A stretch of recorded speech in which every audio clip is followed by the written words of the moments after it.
Unknown attackers spent at least 5 months inside the Outlook mailbox of a senior executive at a major global stock exchange, copying the inbox out in small, repeated batches and routing it through Dropbox and OneDrive so the traffic blended into normal cloud activity. Symantec and Carbon Black's threat hunter team reported the campaign this week. This points to espionage, not a money grab. Symantec said the commands indicate intelligence collection, not theft for profit. Neither the executive nor the exchange was named. The value is plain enough.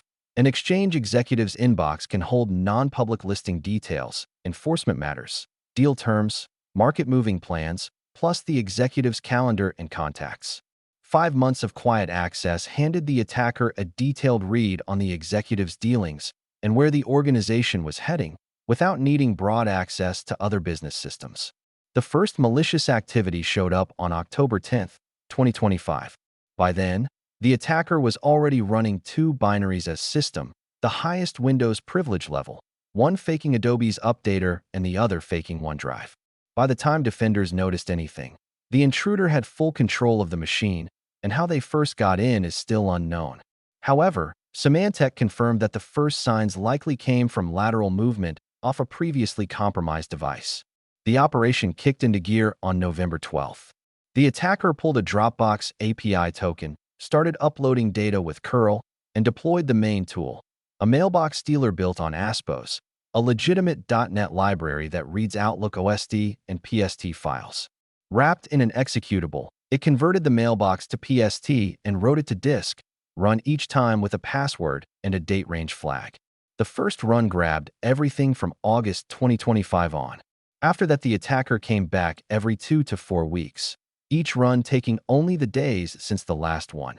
8 more pulls through February 17, 2026. The result is a near-continuous copy of the mailbox, sliced thin enough not to draw attention from security software. The stealth came from making the work look ordinary. Scheduled tasks posed as Adobe, Lenovo, and OneDrive system services. For exfiltration, the attacker used Dropbox and OneDrive Personal. And for OneDrive, they connected to hard-coded Microsoft IP addresses instead of the OneDrive.live.com hostname. So there were no DNS lookups for a perimeter tool to catch or block. The attacker also tested the public file hosttemp.sh once in November, then dropped it. The last observed activity, on March 19, 2026, was a new backdoor that was staged but never run, which Elias said may mean the attacker lost access soon after.